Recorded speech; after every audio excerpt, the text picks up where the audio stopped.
At a record store appearance to promote their self-titled debut album, electronic rockers Kasabian tried to put their finger on what they were bringing to the British scene. Ectoplasm rock, like Ghostbusters. We cross streams. You know, they're trying to fight the ghosts off, and you can't cross streams, but somehow we do. So we blend all music together, and we've crossing that line. And we call it ectoplasm rock. Very 80s, but it goes, I think. That goes very well. Yeah.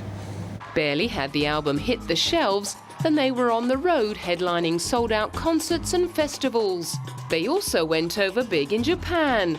Not that all the sudden success surprised their frontman.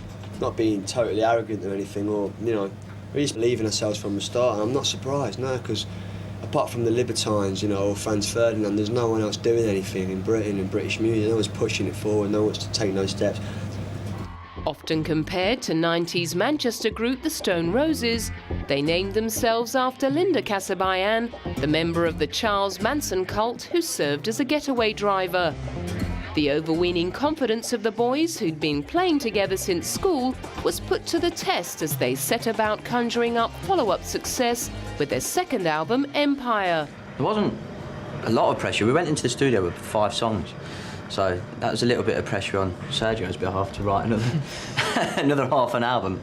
But it just kind of came out, and it's what we do. Do you know what I mean? There's no pressure in breathing or anything. It's just what you do.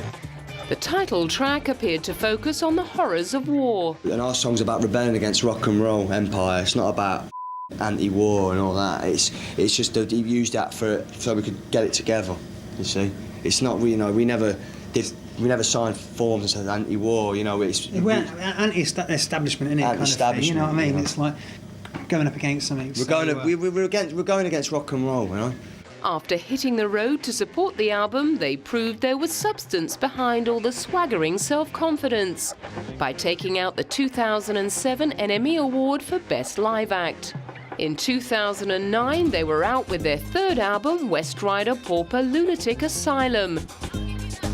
Perhaps stating the obvious, the band's principal songwriter, Sergio Pizzorno, explained the wordy title. Yeah, it came from the first asylum built for people that couldn't afford to pay because they were going insane. And you know, that's why it's called that. This time around, they seemed a little more mellow, if not more humble. It was lovely. It was easy, really, because, you know, we took some time out and, you know, just made a great record. You know, that's about it, really, you know.